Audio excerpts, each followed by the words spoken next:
Right, morning coaches. Welcome to today's e-workshop. Today we'll be talking about social media marketing, what research tells us.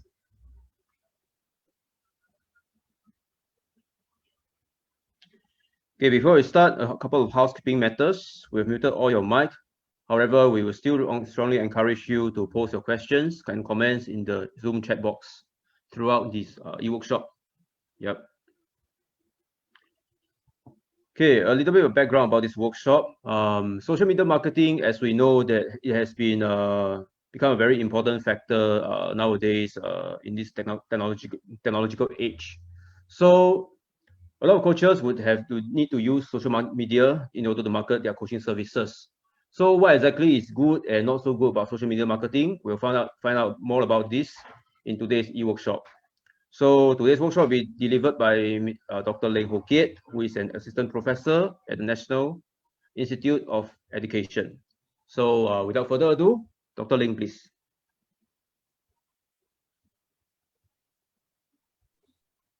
Hello, everybody. Can you hear me? Yes, sure.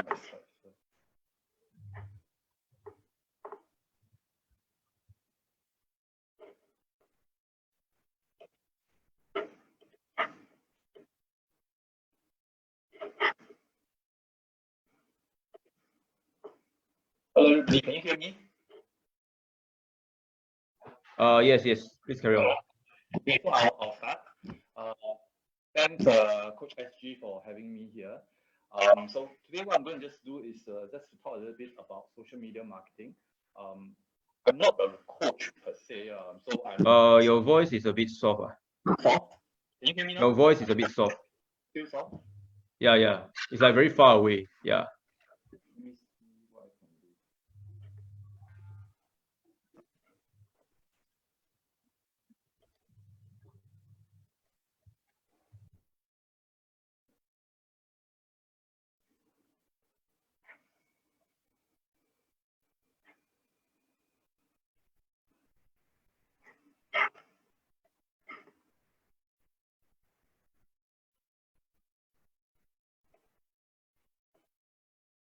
Is it better now?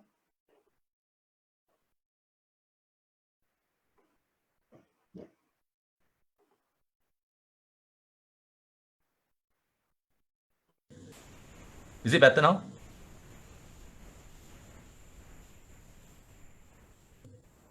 Yes, much better. Much better? Okay. Yeah, okay. Okay, sorry for the technical glitch. Okay, yeah, so just wanted to say thank you, CoachSG, CoachSG, for having me here. I'm not really a coach, so I don't really am able to tell you about how to do coaching, but I do some research on social media marketing. And so I just thought I'll share with you what the research have been telling us about social media marketing, and hopefully some of these things that we've learned from research can be applied to, you can use it and you can apply it to your own marketing activities when you're thinking about marketing your coaching services on social media. So that's the main aim, not telling you how to be a better coach, but basically I was just thinking about sharing with you some of the research that I've done on social media marketing, and maybe it can help you to market your coaching services a little bit better. Okay, so maybe I'll just start very quickly to look at the definition of what we mean when we say social media and social network sites. So social network sites, basically, if we follow the definition, then one of the first people who actually define what social network sites are, this two-person called Boyd and Ellison, and they define it as web-based services that allow individuals to construct public profile within a bounded system and articulate a list of other users with whom they share a connection. So that is the basic definition that most people would have adopted for social network sites or social media. And if we adopt that definition, we can see that the very first social or app or whatever that actually follows this definition strictly is 6degrees.com. I'm not sure whether is this going to be interactive or is this going to be a monologue kind of session. But if you want to, maybe you can let me know, those of you who can just shout out and see whether have you actually heard of 6degrees.com? Anyone?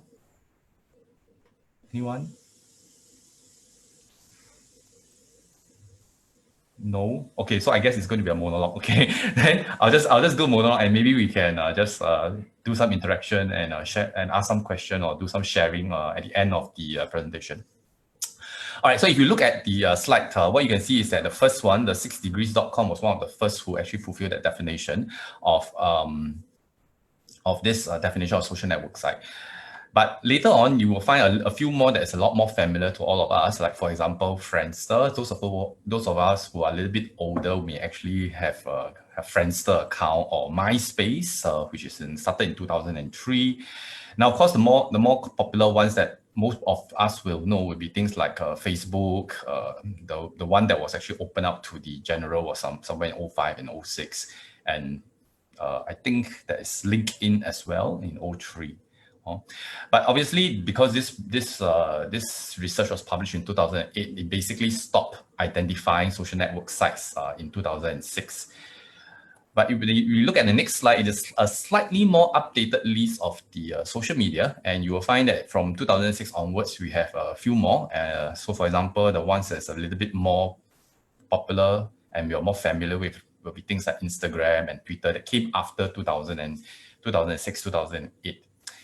So one of the things is we have to ask ourselves is how many of so many social media sites, see so many of these social media sites, how many of these are still around? And whether are there any new social media platforms since 2016? Anyone wants to share again, or should I just continue? That you have seen some of these new social media sites after 2016? Or you have identified some of these are no longer around? Coaches, if you have any comments, you can just type it out in your Zoom chat box. Anyone? So far, no comments.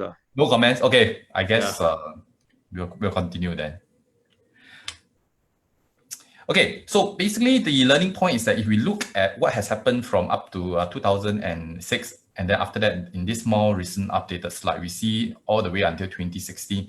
What we have learned is that, and if you can think of other examples after 2016 about new social media sites, you can see that what we have learned, the first learning point is that social media is actually constantly changing with new and more popular platforms emerging.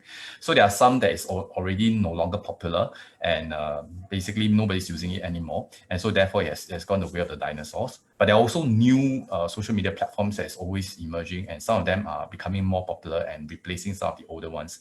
So for example, Facebook used to be very, very popular, but I understand from some of the people that I talk to, like for example, my students, right? My students are like 20, 30 years younger than me, and they tell me that they are no longer using Facebook because Facebook is for older people like us. They're using more interesting social media, for example.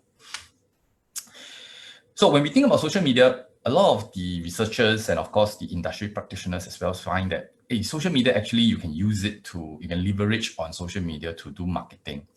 And why do they think that? It's because of basically two reasons. The first reason was that when we think about social media, if you look back to the definition of social media, we say that social media is basically a network of members. And these members generally share similar interests, and that's why they want to join the network and the social media group in the first place. So for example, look at CoachSG, they have their own Facebook page. Who are the people who join the CoachSG Facebook page? These are people who are coaches or who share interest in coaching or who wants to learn more about coaching or sports in particular. So therefore, the members within the same social network site are likely to share the same similar interests. And they share similar interests, then obviously it is much easier to target at this group of people. For example, if you are going to have coaching services, then you want to join a social media site with coaching services so that you know that these people are interested in coaching and therefore are more likely to be your target customers, for example. That's the first reason, access to network of members who share similar interests. But the second point is actually quite important as well, which is joining the social media actually allows you to influence the consumption behaviors of members. If you think about it, the members of social media sites are actually known to each other. And if you know each other, then generally the messages are more likely to be received due to higher levels of trust. So for example, if you are members of a social network site and you find that most probably you will have interacted with some of these other people. And if some of these other people tells you, hey, this product is actually quite good, I'm using this new product now, it's actually quite good, or these new services that I'm engaging now is actually quite good, then what's more likely to happen is that you're more likely to believe them because you've interacted with them before. They're not strangers to you in a sense. You've known them before, you believe that they share the same similar interests, they are experts so-called in their own, or they are familiar with those product categories, then you're more likely to trust what they say, and therefore you're more likely to be influenced in your consumption pattern. So in other words, what we are saying is that on social media side, the marketing information can actually be shared with each other and influence your consumption behavior. We used to say that, when you influence another person by sharing information, by sharing from one consumer to another consumer, it's actually called word of mouth marketing. But now, of course, if it's on social media or anything on the internet, then basically we can change it a little bit and we call it the word of mouth. Okay. I was thinking that it was going to be a little bit more interactive, so I have some questions, but I guess we will just skip those questions and maybe you can just type comments, and at the end we will just come back to those. But generally, you can think about it when you read your social media posts, whether on Facebook, Instagram, Twitter, or whatever. Are you influenced by in your behavior by posts on a social media account? When people say, hey, try this is actually quite good. Or when you look at, some people go on food blogs, right? And people write about, oh, this restaurant serves very good food. Are you influenced by those posts? Do you want to try or to go and eat those food that is recommended? So you think about it. So this idea of social influence on social network sites is really the technical term, or the scientific term we call it social influence, right? So consumers are susceptible to social influence. Think about it, we are actually influenced by what other people say, and they influence the kind of products that we buy, the food that we eat, the brands that we think are good for us, for various reasons, right? Number one, when we are facing a new product category, things that we're not familiar with, and we want to learn about those things. So we have to learn about those products through seeking information from others. So for example, you're picking up tennis for the very first time, and you do not know which brand is good. But if your coach say, hey, try this particular brand X, for example, it's good for you, then what will you do? You most probably try that because you have never experienced tennis before, you've never bought a tennis racket before. And since your coach tells you to buy this racket and he recommends it, then most probably you also buy it too. But not necessarily from a coach, it can also be from the people you are learning tennis from or playing tennis with, So these are people who seems to be more familiar with product category, and therefore you will want to learn more about this particular product category, this new product category, through others, and that influence your decision. So for example, myself, right, when I first learned swimming, my coach is pro Arena, and so up to today I'm still using Arena because she happens to have influenced me and said, hey, Arena is a much better brand, than the other brands. Don't mention names, yeah. So therefore, up to today, I'm still using Arena simply because I learned about a brand through my coach. We also identify one's image of others through acquisition of certain products or brands. So for example, if all your friends or everybody in your class is using, say, a particular brand X, for example, then obviously you want to identify your other people and use that branding as a form of identification that you belong to the same group. So for example, coming back to my own example, when I learned swimming, all my friends in the team were all using Arena. So obviously it would be very weird if I don't use Arena. So I want to identify with them, and therefore I use the same brand as my friends or my teammates, right? And obviously you will also therefore susceptible to social influence through another thing, which is to conforming to other expectations to receive rewards or avoid punishment, right?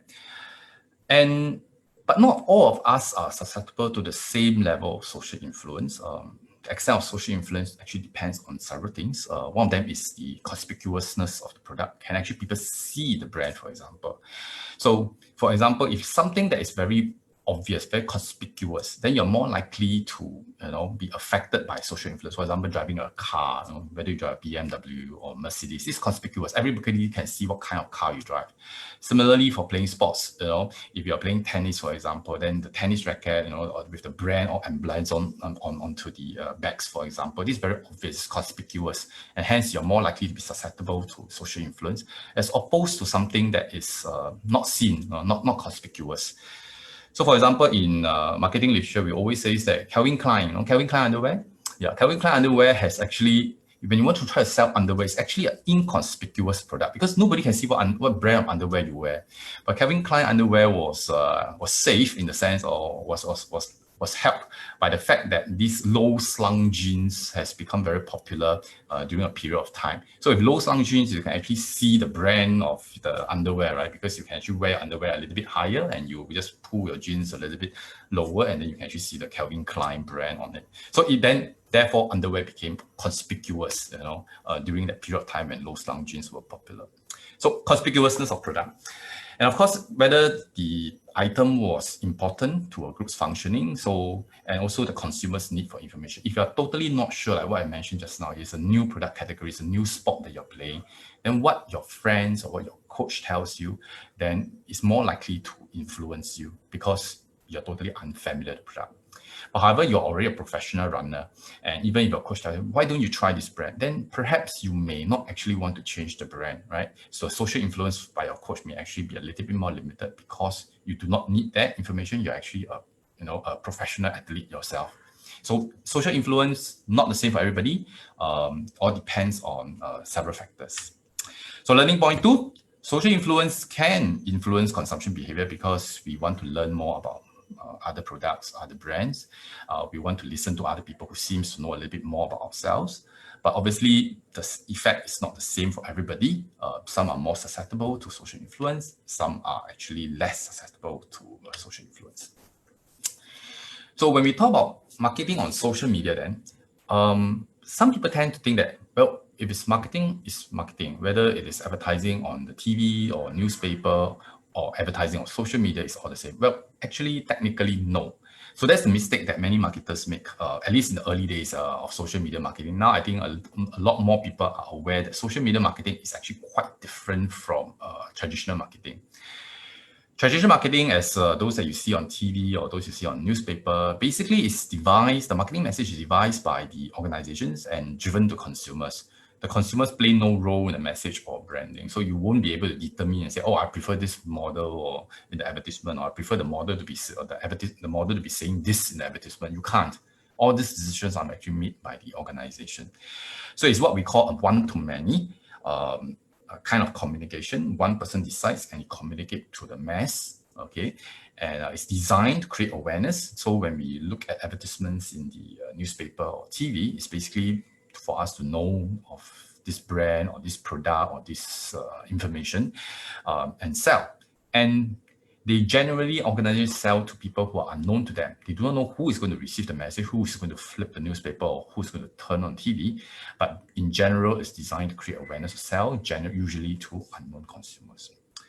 Social media marketing, therefore, is a little bit different if you think about what we have talked about for the definition of social media.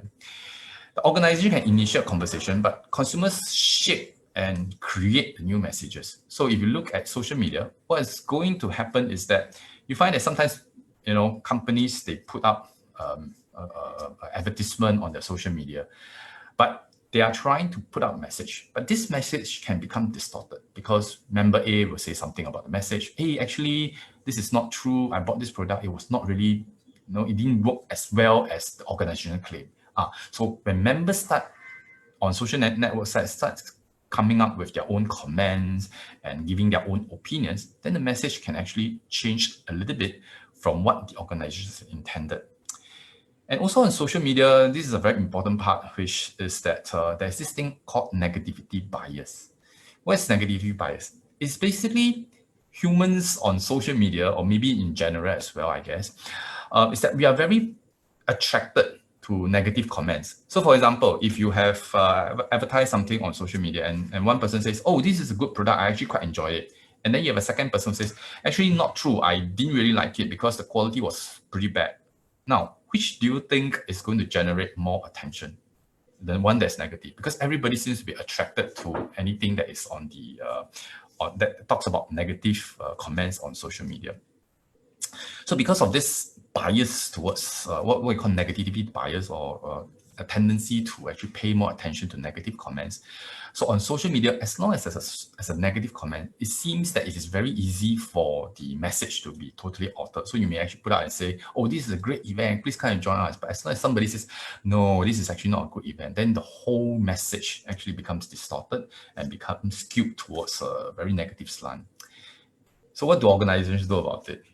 So some organizations have taken the step where they screen through the social media, their social media, and if there are certain comments that's negative, what they try to do is try to delete it or block it, and so on and so forth. I leave it to you to decide whether it is a good strategy or not. But generally, what we are trying to say here is that there is this additional risk of negativity bias, which can actually distort the messages. But what strategy you choose, I think I leave it up to you to decide. So, but one interesting thing about social media marketing is also that consumers consider it as an alternative communication platform and demand a very quick response from organizers.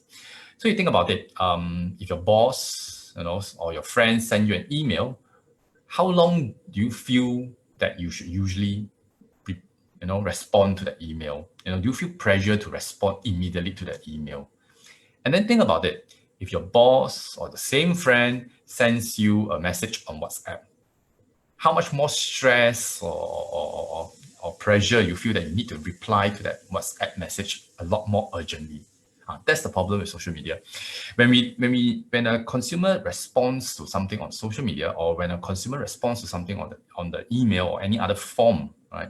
They actually believe or expect a faster response through social media. So if I send you a query on social media, I expect you to reply almost immediately. However, if I send you an email, consumers may be more willing to wait a little bit longer, maybe a day or so, as compared to on social media. So therefore, there is the added stress when communicating on social media, especially when consumers want a very quick response. They will take on to social media and want it to get a reply or response quite quickly. If we sum that all up, we find that social media marketing is actually quite different from traditional marketing because it's a many-to-many communication, right? So many people are talking at the same time. Many people are talking to each other. It's not only the organization talking to the consumers, but consumers can also be talking to each other, sharing with other consumers their experiences with the brand or their experiences with the organization. So it is really more effective in creating brand meaning among members who are known to each other or bonded by similar interests rather than trying to sell something. So that's the difference between social media marketing. So learning point 3, social media is actually quite different from traditional marketing example advertising. It's not meant to sell products, but it's really meant to be creating brand meaning among members known to each other or bonded by similar interests. So now let's go on to some of the things that we do here at the university where we conduct some research. Right? So I'll just share with you a few studies that we have done over here. One of the first study that we actually did on social media study, I did it with one of my students, was that we created a fictional sports shoe brand. You can see on the screen, this one is called Flash Play by Playtime. So this is the new brand of shoes called Flash Play, and then the company name is called Playtime. So we got two groups of respondents, and one group is only exposed to the wall page, which is this one. Okay. And then the other group is not only, in addition to the information that's exposed to them on the wall page, they are also exposed to social comments. You can see all these social comments like this person, George Chua, Wei Lung Lim, and so on and so forth. Now, these are all fictitious. These are not real people. They're just created. Okay, and then we just put it up. So in other words, one group is only seeing the Facebook page, the wall page, with just this information. The other group is exposed to additional information, like all these comments. And then what we wanted to do was to test if we are exposed to additional information like the comments by all these fictitious people, how does it influence your perception of the quality of this pair of shoes, which is a fictitious brand, and how does it affect your intention to purchase this pair of shoes? So the results were actually quite interesting. So for the control group, that means the group who was only exposed to this wall page of information, this was their reported perception towards the quality of the product. The higher means they perceive it to be of higher quality. It's between 1 to 15. But the group that was exposed to the additional comments, that group actually indicated that it seems that this product is of higher quality. They reported a score of 10.05. So it's just by giving extra information on what other people seems to be thinking, and these are not even real people, these are fictitious people, not known to the respondents at all. Just by adding about another 2 or 3 pages of comments, positive comments, all positive comments, it influenced the perception of quality from 7 to 10.5, right? How about buying intention? Now, buying intention is on a scale of 1 to 5. Perception of quality is 1 to 15. This one is 1 to 5. Buying intention is 1 to 5. And you find the same thing happen. The group, the respondents in the group who are exposed to all these extra positive comments had a higher intention to buy the products as compared to those in the control group. You can see the experimental group was 3.22 compared to 2.8. And these are all statistically significant, right? So in this particular study, social influence was limited to only positive comments, as I mentioned. It was only positive comments. So therefore, the learning point from this first study was that the positive comment on social network sites actually works. You can influence the perception of quality and the purchase intention. Now, you can try this out as well, with your friends or with your students, and you just create a fictitious product, fictitious Facebook page, and then you have another group. You expose not only to the fictitious page but also to additional positive comments, and you find that it works. Because besides this, I actually try almost every single year. Every time I run a marketing course, sports marketing course, I try this almost every single year. And almost every single year, we will get that statistical significance, right? That just because you add positive comments, in general, what's going to happen is that people are going to perceive that that particular brand is of better quality, and people are more likely to buy it. So most of the time, it actually works. So that was interesting. Okay, this one is more specific to coaching. So we tried that for sports products. So there was 1 year I had this student. Those of you who teach badminton or who are in the badminton sports, you might know this student of mine. His name is CoachSG. I think he's one of the national athletes when it comes to badminton. He was quite good. I saw him play once. I was quite impressed, or at least better than me. Right? I don't really know whether was he really, really good, but at least he was much better than me. Okay, so badminton. So his sport was badminton. So he was interested in badminton. So he said, okay, let's replicate the study that we done on sports shoes, and we replicate to coaching services and see what happens. So you'll be happy to know that same thing happened. So the control group in this particular case, 8.77, which were only exposed to this fictitious company called Champions Badminton Academy. So it was fictitious. And the experimental group was exposed to additional comments about how wonderful the coaches were, and how well the students have learned, and so on and so forth. And so what we see here in the experimental group, the perception of quality has actually increased, okay? Just because they were exposed to additional information from 8.77 without information to 11.00 with the additional positive comments about the company. Statistically significant again. Purchase intention, in other words, whether are they more likely to enroll their children with this particular fictitious company, you can also see that it was also statistically significant. The one that had no social comments, 4.15. This out of 7-point scale, so 4.15, which is about midpoint. And then just because the group was exposed to additional comments, it went up to 5.63. Again, statistically significant, 5.63 out of 7. So what we did, we learn? We also learned that positive comments on social network sites can also influence perception of quality and purchase intention, not only for products, but also for services. And I think perhaps this is the most relevant study that I've done for this. That's most relevant to you coaches, because it does show that it works. Now, but Facebook, as I mentioned earlier, some of my students were saying that Facebook is it's a social media meant for older people. Young people don't use Facebook anymore. They are moving on to more interesting things like Instagram and YouTube and things like that. Only older people like us use Facebook. So more recently, what I did was that, okay, so let's try a different medium. We don't do Facebook anymore. Let's try and do Instagram and see what happens.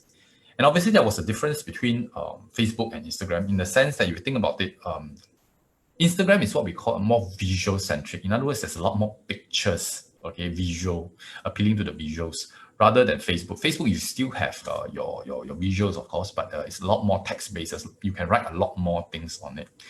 So we tried that, and so we had a sports shoe again, but this time around we placed it on Instagram, as you can see.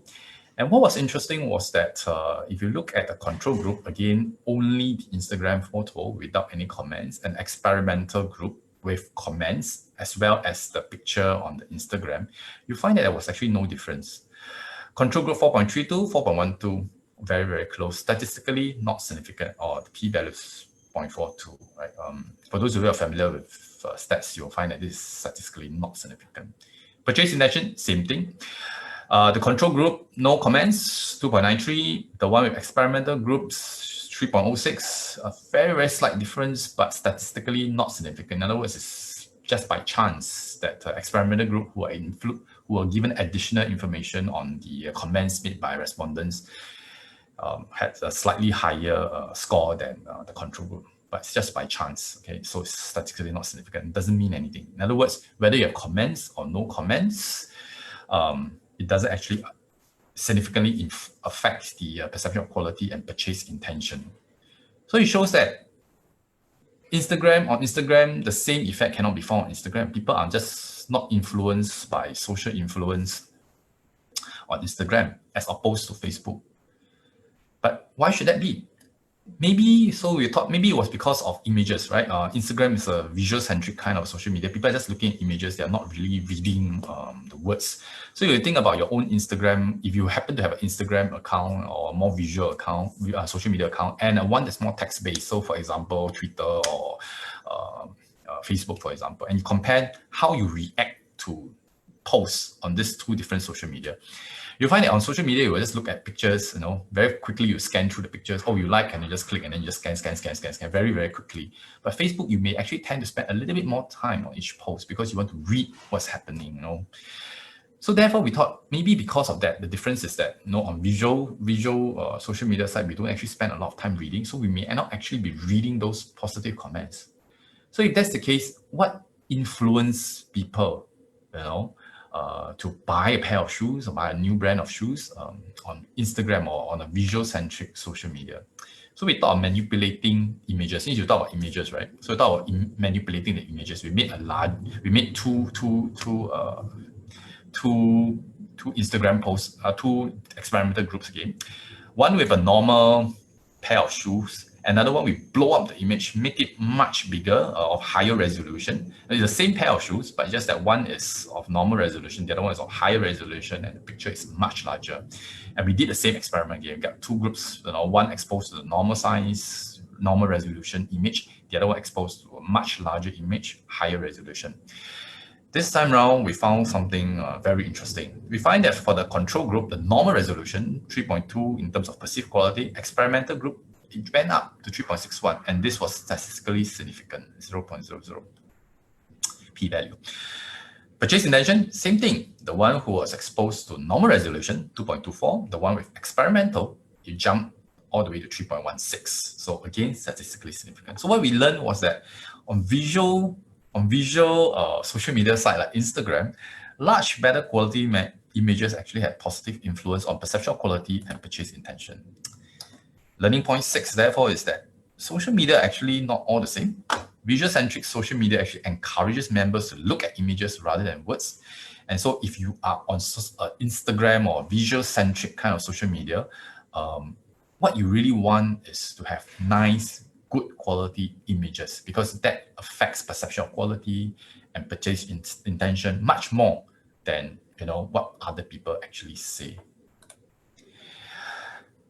So we finished with visual. So another student of mine, which was even more recent, have decided that he was very interested in football, and he wanted to think about how to help football clubs promote themselves on social media.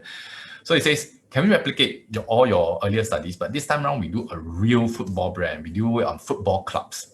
And so he said, and of course, if you recall, the earlier few studies that I did were all on positive comments. We actually didn't do anything on negative comments. So I said, okay, fine, let's add this new variable. We'll do a real football club instead of a fictitious brand, like your coaching services or sports product. And we will this time around also add in negative comments and see how it affects the perception of quality of football clubs. What was interesting was that we found that the results were totally not replicated at all. So the student actually went to football matches and he showed the he basically split them up into 3 different groups with the spectators. So the first group of spectators, they were only shown the wall page of a Facebook page of the one of the football clubs. So he basically adapted it and made a new Facebook page for Home United Football Club, and then just the wall page. That's the first group. The second group was also exposed to the wall page, but with positive comments. The third group, wall page, but with negative comments. So you have 3 groups now, right? One control group, only wall page of fictitious Facebook page of a real Home United Football Club. Second group, same football, same wall page but positive comments. Third group, same football page but negative comments. You can see the results over here. Intention to watch future match, so something similar to purchase intention. You find that the 3 of them, whether the gray one is the negative comments or the control group or the positive comments, they're all very close to each other. The perception of the quality of the coach, quality of the club, same thing. Whether is it negative comments, just the wall page, or positive comments, you'll find that all 3 were all very close to each other. In other words, there was actually no significant difference between control experimental group with positive comments and experimental groups with negative comments. So what we have learned was that despite all the earlier successes that we have, this one has totally no significant findings at all. We find that social influence actually does not work in all cases. So there are certain limitations for social influence. It does not work when members have a pre-existing attitude towards the brand. So in this particular case, the spectators already have a certain attitude towards the football clubs. For example, they either like it or they don't like it, right? They are either supporting that football club, Home United, or they were supporting the opposing team, right? So they already have a predetermined attitude towards it. So this social influence may not actually affect that much, or at least that was our conclusion. So that was social influence. I did a few more studies on social media, but this time around we decided to move away from social media and we wanted to look at how social media posts change over time, So we wanted to look at the chronological effect of social media. If you recall, when we talk about definition of social media, we say that it's actually quite different from the traditional advertising. Traditional advertising is one-to-many. It was designed by the organization and spread to many people. It doesn't matter because the people actually cannot influence the message. But on social media, it's actually very different. On social media, as long as some members put in an opinion or put in a post, to comment on the messages, then the messages actually change over time. As more and more members put in their opinion or put in posts or comment, then the message will continue to evolve depending on what the members of the social media network site says. So therefore, there was a hypothesis, perhaps over time, messages can change. So over time, marketing can change, especially on social media. So that's what we wanted to do, to look at the chronological aspect of social media marketing. So we did, one of the first ones that we did was to look at the Singapore Grand Prix in September 2016, the 2016 edition. And we look at the number of members who joined onto the social network site from August all the way to October. And you find that the change in number of fans occurs only near or during the race period. So if you look at the graph, we can find that the number starts, number of fans or number of members on the social network site only start increasing very near towards the race dates, which was from the 19th to 21st of September, right? So in other words, if you think about it, the F1 Grand Prix generally sells tickets much earlier than on the actual day itself. So in other words, if you think that social media can be used to attract people to come and buy tickets to the event, then it is actually not very effective because the social media marketing is actually quite limited in attracting new fans or spectators. It is most probably these new fans have already bought tickets much earlier and they're just joining the social media site perhaps to gain information about the event rather than because they want to know more and they are considering whether to actually buy tickets to the event. If we look at the number of posts, in other words, the communication between fans and organization, we find that they're actually the highest when during the event and when the organizer put up posts that elicit comments from fans. So you look at this, we find that only on days when the organization actually put up posts, then you find that there's a lot more, sort of interaction or follow-up posts by the fans. So the change in number of posts suggests it can actually function as an alternative platform for communication between fans and organizers.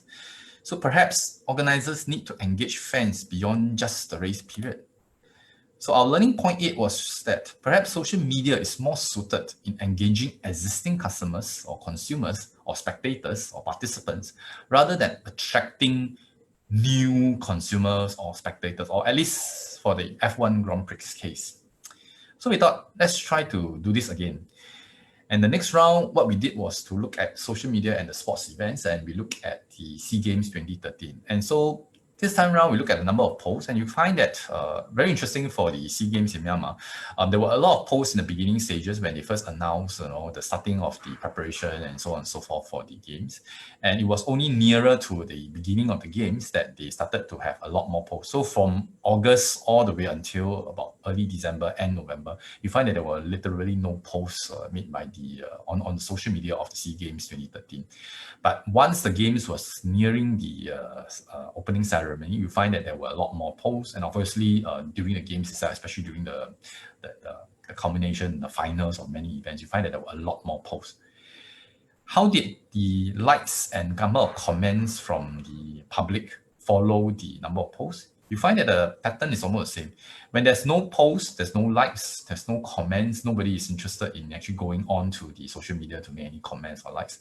But once there were posts, number of likes, number of comments basically follows the pattern of posts.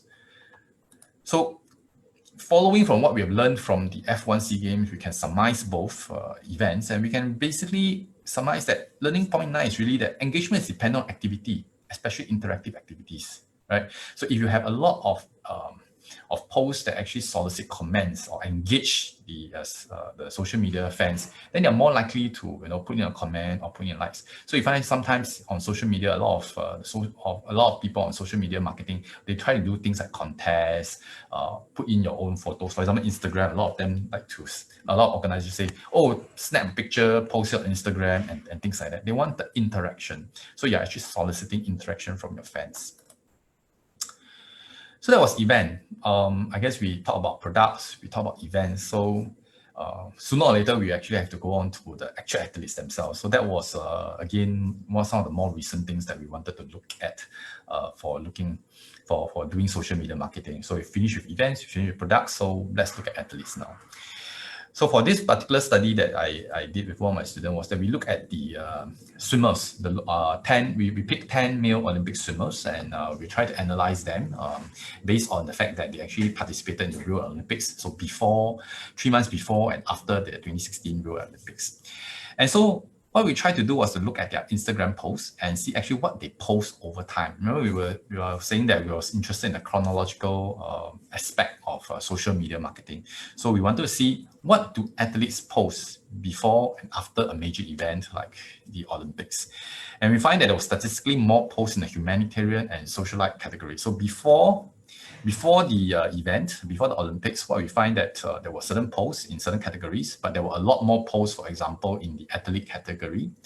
Obviously, during the Olympics, there were a lot more posts in the athlete category where they show how the athletes were training, how the athletes were competing, what were the results of their swim, and so on and so forth, or their trials, for example, the timing of their trials. So there are a lot more posts about themselves as athletes.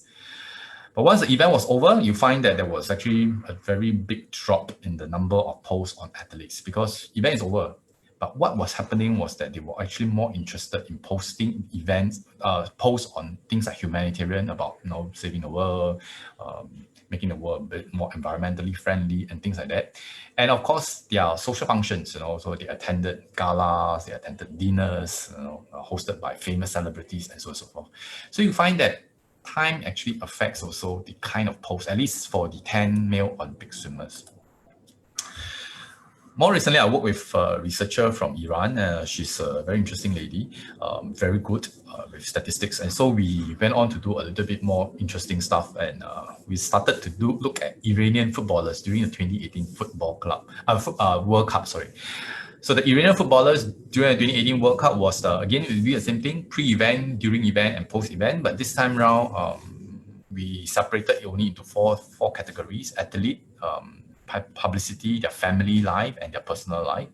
And again, we find that there's a difference. For example, pre-event, there were a lot more posts as athlete. During the event, same thing like what we found in the Rio Olympics. There was also a slight increase, but there were also the majority of posts on their life as an athlete. But post-event, it drops to only 24% of the posts. And you also find that on a personal level, there was a lot more posts after the event, where they post a lot more on their personal lives as compared to the pre-event and the during event, where the focus was basically on the life as an athlete.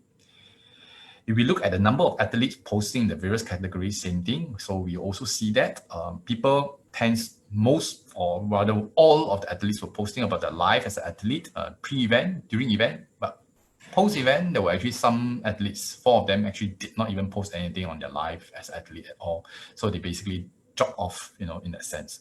But a lot more were posting on things like, after the event, on publicity, their deal signings and publicity for social causes or various causes, and a lot more on the personal life as well, as compared to during the event, where everything seems to be focused on a lot more on their life as an athlete. So concurrently the earlier study, there was actually a different type of posts across time. There were more posts featuring themselves athletes before during World Cup, and less on their personal lives and efforts in raising publicity for sponsors and other causes during the event. So if we sum all this up, the last learning point, because I think learning point 10, there's quite a lot already. So 10 learning points. So the 10th one is that there's really a chronological element in social media. I'm just going to about to end. I think it's nice to know what research tells us, but more importantly is, so what, right? I think as practitioners, as coaches, we want to know, so what about all this research? What about all these research findings? So how do they actually help us market our services a lot more better? So I thought I'd just summarize very quickly, and I don't have answers to every question, but what I think is good for us to have is to sort of try to understand what the research tells us and try to pose some questions to ourselves. You are the best person to answer those questions because you are the ones with the experience in coaching. I don't have any experience in coaching, but I think it's important to sort of frame some questions so that when we do our marketing activities on social media, then we put these questions in our mind and try to answer them, and then perhaps we can actually develop much better social media marketing campaigns. So I thought 2 points to summarize from the 10 learning points over here is, number 1, we need to understand the social media platform that you're using. Does it have the type of members that you're targeting? Remember, we talked about how social media actually changes with time. Some become more popular with the young, some become now left with only the old dinosaurs who are still using that particular social media. So the type of social media you're using, do they have the kind of target market that you are targeting? If you are going to run, if your coaching services is for the much younger population, for example, you're targeting at the younger population, then perhaps you need to choose a social media that the young are more likely to use, as opposed to one that the older people are actually using. So therefore, is it still popular, your target segment? And perhaps do you really need more than one social media account with different types of messages? Remember, we talked about the one with Facebook and Instagram. Facebook is good at influencing via positive comments, but not Instagram. Instagram is good at influencing people through nice, large, vibrant, lively photographs, pictures, or videos. So if your coaching services is more likely to produce a lot of videos or a lot of nice pictures, then you might want to choose one social media account that's a lot more visual-centric. On the other hand, if you have a lot more things to say, then you might want to choose one that's more text-centric. But if yours have both types, then maybe you need more than one social media account. You will notice a lot of organizations have actually more than one social media account. They don't just have only one. So if you see some of these organizations, they have Instagram, they have YouTube, they have everything. CoachSG is also one example. They have Facebook, but they also have YouTube and so on and so forth. Number 2, social influence is key in social media marketing, but there are also limits to its effectiveness. It's not a cure or not a silver bullet for everything. So sometimes in life, we always like to think that, oh, this is the silver bullet. This is the only thing that you need in your life.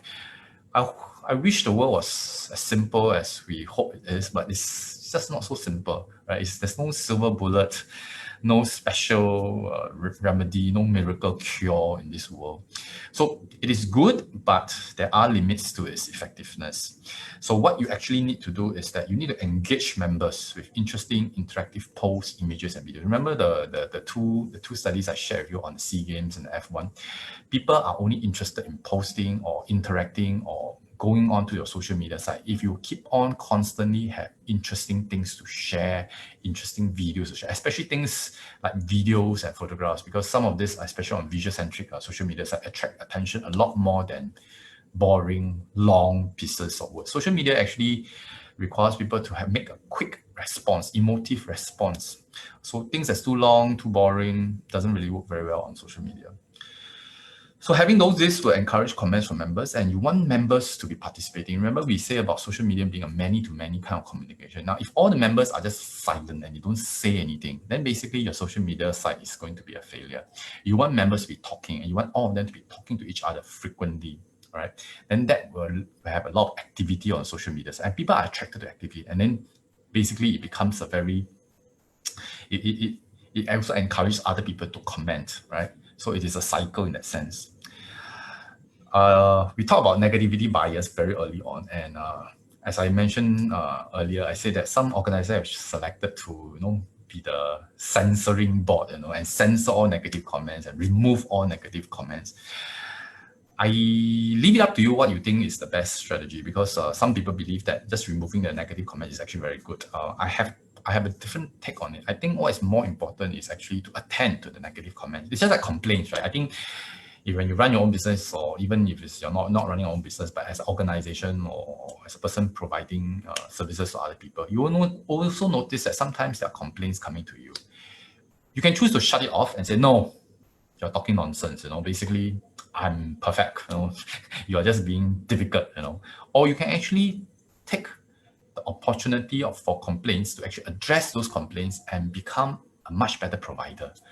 So I tend to see it that way. So if you see negative comments on your social media site, perhaps you can actually, I think the more proactive and the much better way is actually to go in and try to address the issue. So for example, if they complain that, your product is actually not good, then maybe there's an opportunity for you to think about or to ask the person exactly what's not so good about the product and develop strategies to remedy those weaknesses and make a better product.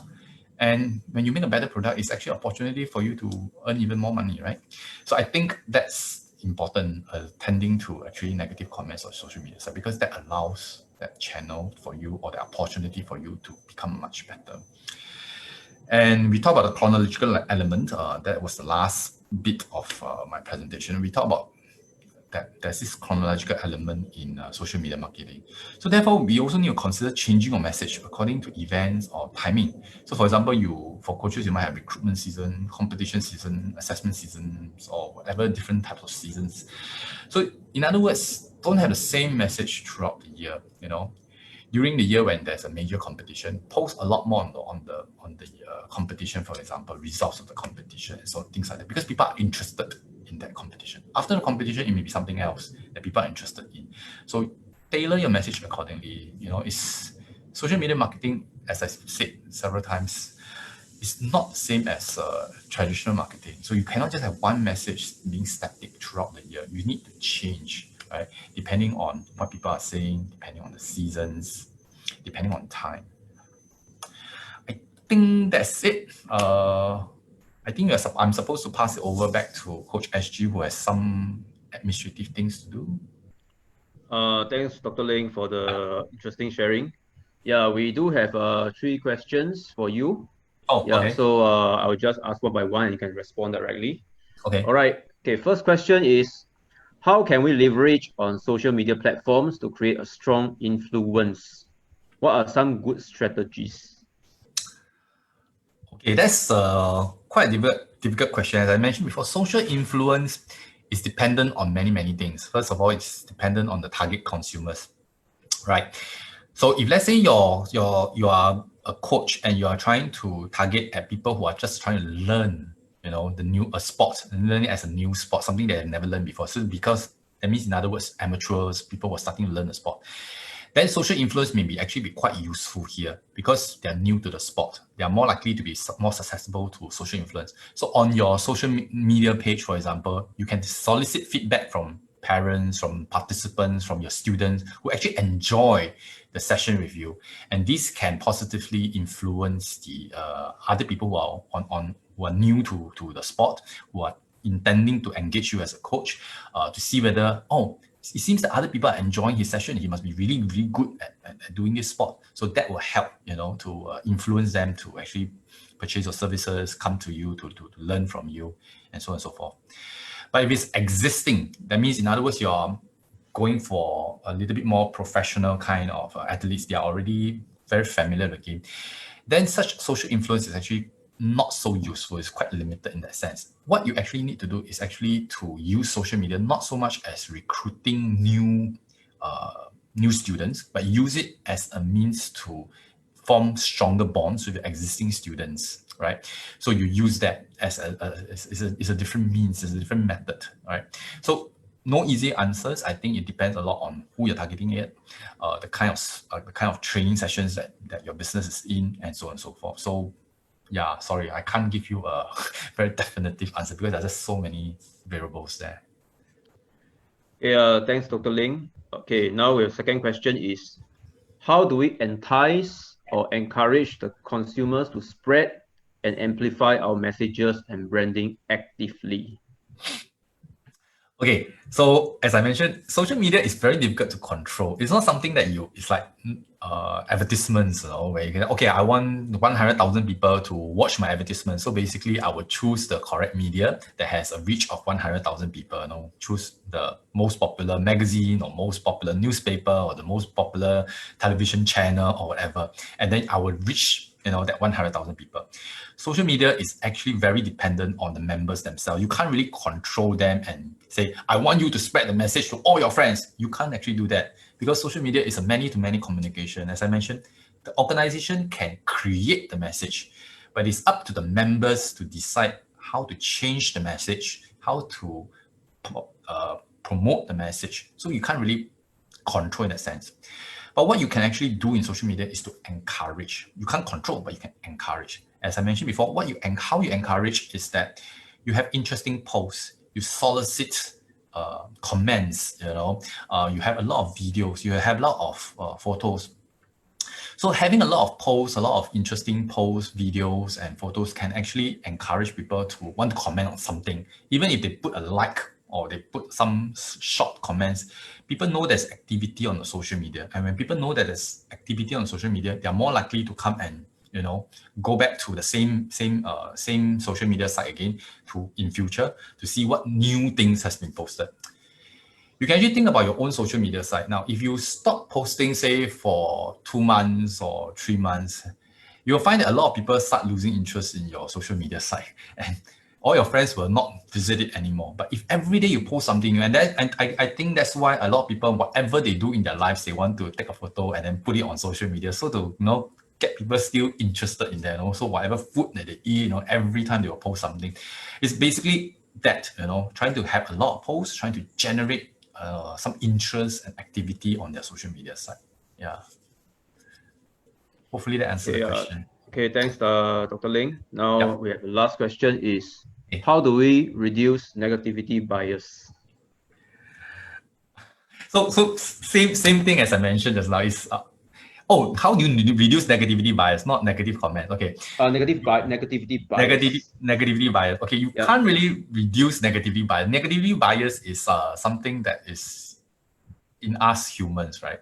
We tend to like to look at negative things a lot more. We like to pay a lot more attention to things that's negative as compared to things that's positive, especially on social media. And that's why if you have a scandal on social media, everybody is talking about it. But something positive, say somebody wins an award for Nobel Prize, for example, the number of comments about, this guy winning a Nobel Prize, is going to be not so much activity or not so much interest as compared to something like, say Trump took off his mask, he just exited from the hospital. Now, those things as negative, people like to comment a lot more. But things as positive, well, generally not much not as much interest in positive things as compared to negative things.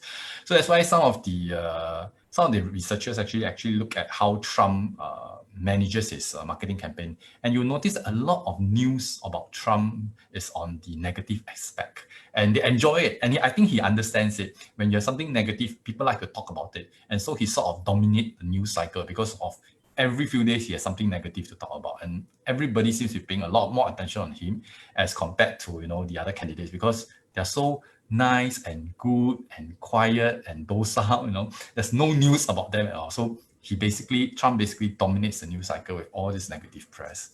Yeah, I don't think you can actually change it. It's human nature, right? So yeah.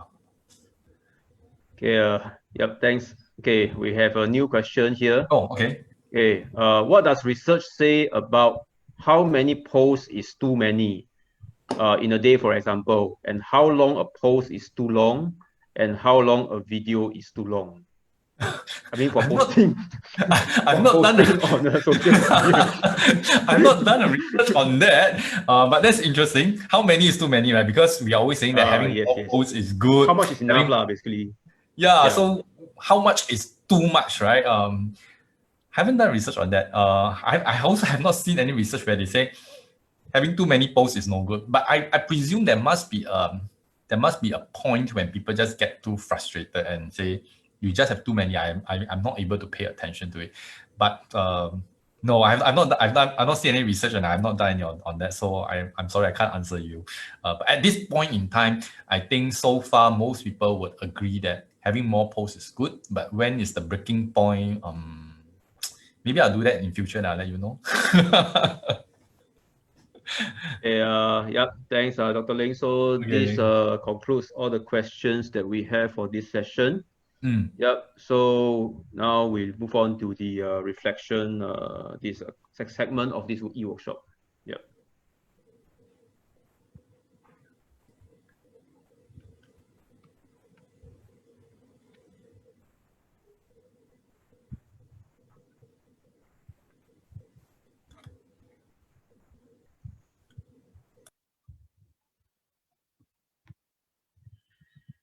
All right, reflection.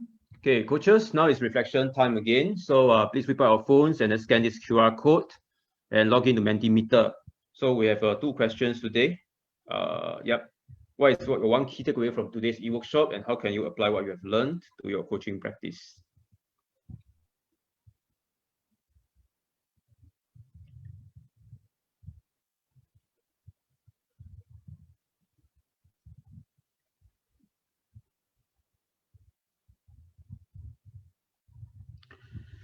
Okay, so just take a bit of time and then think through, and then just post your comments, remarks on your via this Mentimeter. Thank you.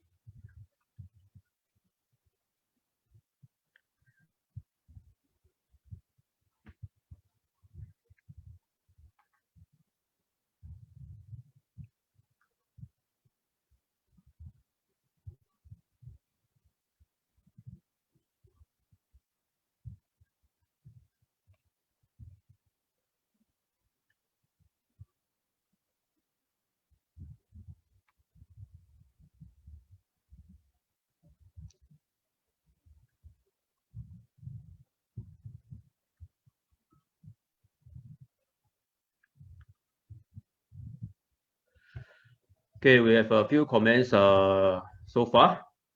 Okay, key learnings are things like importance of social influence, how it affects consumer behavior, and how it differs for everyone.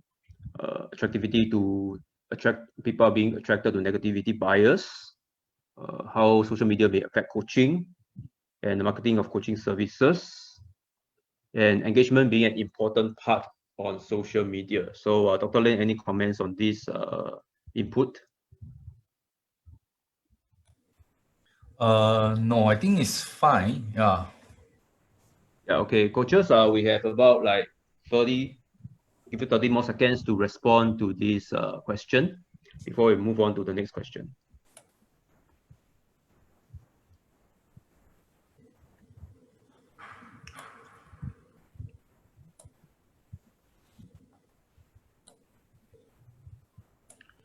Okay, while coaches are providing their comments on this reflection question, we just noticed a couple more questions actually. Yeah. Okay. Okay, first question is, what about the timing of the post? Timing on the post. Okay, so I think it depends on what you mean by timing. If you are talking about timing as in timing of the Timing as in day, like good timing to launch the post on social media so that it gets, I think, more likes or more views on like maybe Facebook. usually, based on what we have done so far, was that we actually look at timing on the F1 and also the timing of the SEA Games. So I think what is important in timing is that it must be immediate. So if let's say there's an event coming up, right? So we will try to, as long as we have the information or if we have an event just concluded and we have the pictures and then we post up as soon as we can because that is what is expected from consumers on social media network sites. They want something that's very immediate. They don't want to wait for 2 weeks before you post up, say, the results of a competition or photos of competition. You want something very immediate.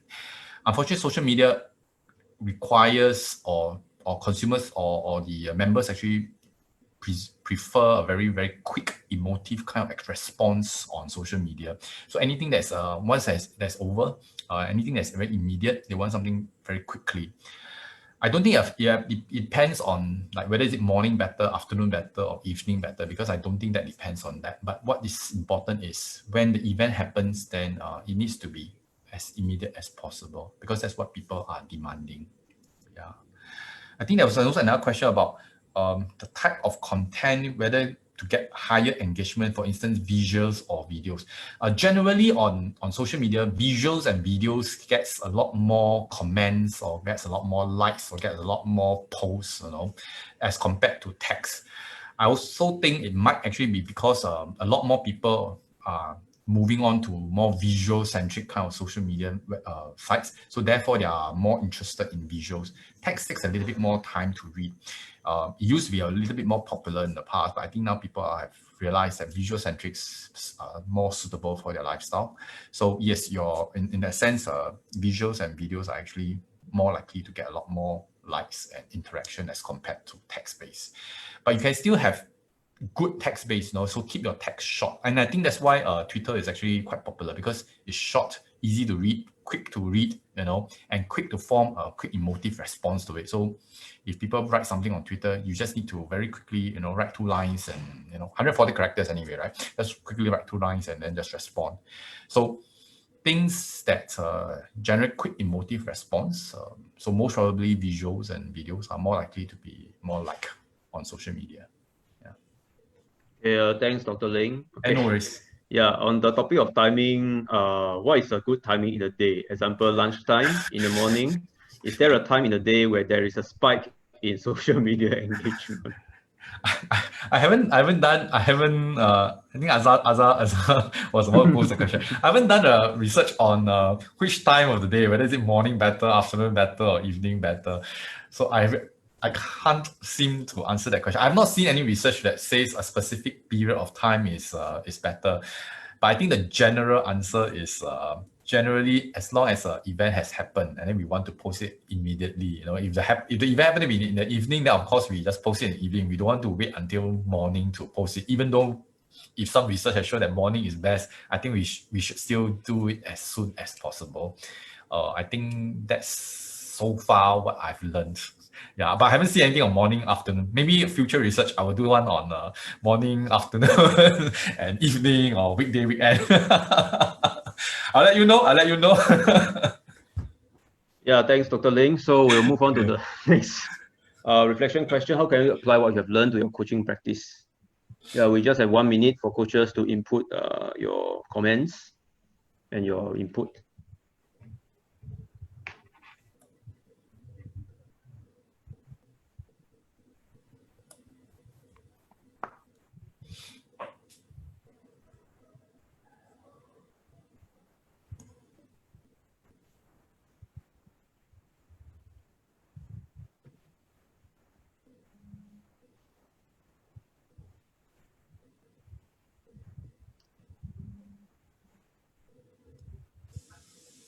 Okay, keep the comments coming, coaches. Thank you.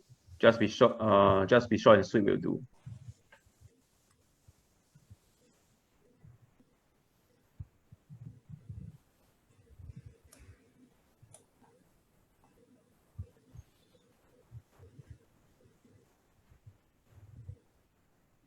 Okay, in the comments so far, things like creating a brand for their coaching services. Okay, create more visuals and videos using slow motion. Yep, I think these are all good comments. Okay, we have 30 more seconds. Okay, importance of updating social media constantly to maintain the viewers' interest.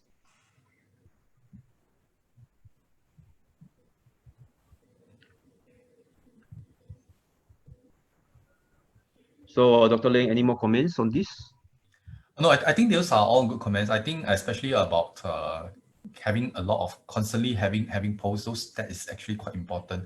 I think just now you mentioned something about somebody mentioning about because I can't see it from my screen, but I think you mentioned something about developing a brand. Actually, that's the according to literature, and I think that's actually the more important function of social media. Social media is actually, as I've shown before, right? The research on F1, it's not actually very useful in sending out the message to or advertising or creating awareness or getting new consumers to come on board. In that sense, it has actually a very important role to play among existing members, to form that creating that same shared message.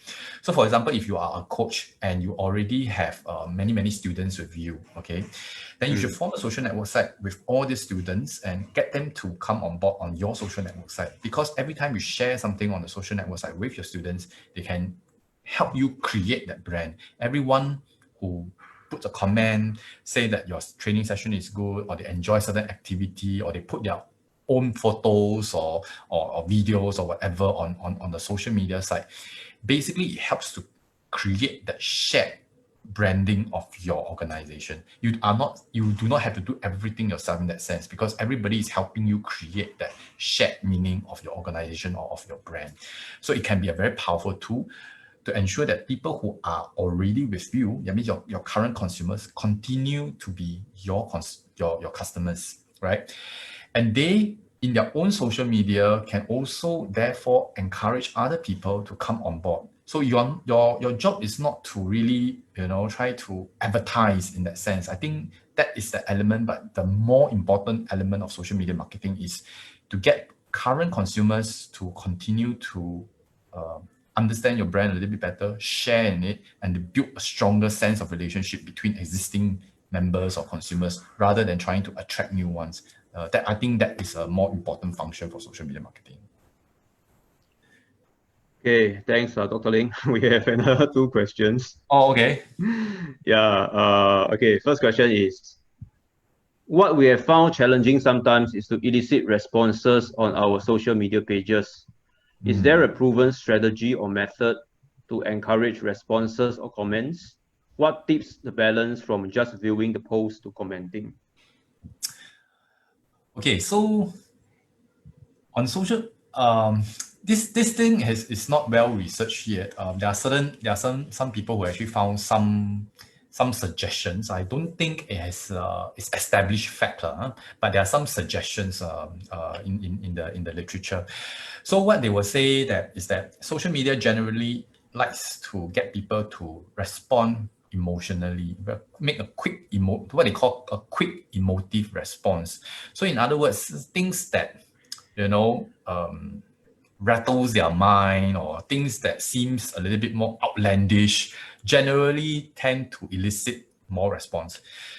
But as an organization, you should not do that, though, right? So if you look at personal Twitter accounts of many people, or personal Facebook account, Instagram accounts, you find that they try to put some outlandish things, and those are the things that actually elicit a lot of response. People will laugh at it, people will get angry at it, and these are the things that actually elicit response. But I don't think as an organization you should try to have too many of these outlandish comments, because it can actually backfire. So for example, you say something a little bit sensitive, you want to get some comments, but that may not work out well for your organization. So the safest strategy so far from what I see is that you want to get people to have a quick emotive response, and yet you want to be sort of outlandish, but yet not so outlandish, So humor humor is a safe thing, But having said that, humor sometimes can backfire because some people try to use black humor and it doesn't work, and people get upset with you for all the wrong reasons. And as I explained before, negativity bias, right? You don't want some badly planned joke to really backfire on you, and then after that, basically all the years that you spent creating your brand will actually just go down the drain. So that is actually very sensitive. So some people try to use humor to try to elicit that quick emotive response, but as I said, be careful. The more general one is basically to use interesting videos, interesting photos, and things like that. Some people use competitions. I think competitions to a certain extent is useful in soliciting engagement with with your consumers, right? So that can be useful as well. Some sports organizations or athletes, what they try to do is they try to share something that is very personal and not well known. So it's sort of like, if you are members have its privileges. If you are members of my social network site, then you will have access to some of these tidbits of information that I have. So if you look at how athletes promote themselves on Instagram, is that they share some personal photos of their family, of their personal life, and so on and so forth. So that helps to get some more comments, because some people may like what they see. But as I say, you have to be very careful because there's no control. Some of these things can actually backfire. Yeah. Does that answer the question? Yeah. Thanks. Okay, so now we have another question. As in, the second question is, what does research say about interpreting statistics and insights provided? For example, in Facebook, reach versus likes versus engagement versus shares. Yes. So I think the early practitioners tend to like to see, if you look at how people do marketing in the early days of social media marketing, was that they try to encourage people to like their posts. So you will find that people say, if you like my post, then I will give you some incentive and things like that. So they are trying to drive up likes. But actually, on social media, likes is not very effective. So there was actually a piece of research that showed that if you have two Facebook page, one has a higher number of likes, the other one has a lower number of likes, then basically there's no difference between the perception of quality and purchase intention of that particular brand. But however, what is more important was actually the comments. So likes may not actually help much, but what likes do was that it actually helps to create a sense of credibility. In other words, many people are aware of your product. So therefore, I may be more willing to try your product because a lot more people seems to know your product. But it's the effect is much more limited as compared to, say, social influence, for example. So I think when it comes to likes, is of a slightly lower priority. What should be a higher priority? Perhaps should be engagement. So number of comments, number of shares, for example. These should be the numbers that you should be looking out for rather than number of likes. Yeah, that's my pick. Yeah, thanks, Dr. Ling, for your patience in answering all the questions.